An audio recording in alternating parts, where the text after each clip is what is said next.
ധരിക്കണം.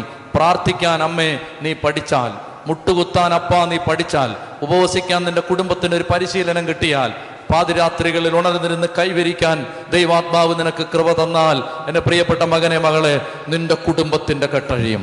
ചൊല്ലി പറഞ്ഞേ ഹല്ലേലൂയാ. എളുപ്പ വഴിയിൽ ക്രിയ ചെയ്യാമെന്ന് ആരും വിചാരിക്കരുത്. ഇത് യുദ്ധമാണ്. യുദ്ധം. ഈ യുദ്ധത്തിന് ദൈവം പറഞ്ഞ ആയുധങ്ങൾ എടുക്കണം. അപ്പൊ ദൈവം മോശയോട് പറഞ്ഞു, മോശെ നീ കൈ ഉയർത്തിപ്പിടിച്ച് നിൽക്കണം. അങ്ങനെ മോശ 2 കൈയും ഉയർത്തിപ്പിടിച്ച് നിന്നു. മോശയ്ക്ക് അന്ന് ഏതാണ്ട് 100 വയസ്സിലധികം പ്രായമുണ്ട്. 120ാമത്തെ വയസ്സിലാണ് മോശ മരിക്കുന്നത്. കാനാന്റെ പടിവാതിക്കൽ എത്തുമ്പോൾ മോശ മരിക്കും. മോശയ്ക്ക് ഏതാണ്ട് 110 വയസ്സ് പ്രായമുണ്ടെന്ന് കൂട്ടിക്കോ. 110 വയസ്സുള്ള മോശ എന്ന് പറയുന്ന ഈ ജ്ഞാനവൃദ്ധൻ കൈകൾ ഉയർത്തിപ്പിടിച്ച് നിന്നപ്പോ അദ്ദേഹത്തിന്റെ കൈ പതുക്കെ പതുക്കെ താഴാൻ തുടങ്ങി. എത്ര ഉയർത്തിപ്പിടിച്ചിട്ടും അല്പനേരം കഴിയുമ്പോൾ ശരീരത്തിന്റെ സ്വാഭാവിക തളർച്ചയുടെ ഫലമെന്നോണം ഈ കൈകൾ താഴാൻ തുടങ്ങി. അങ്ങനെ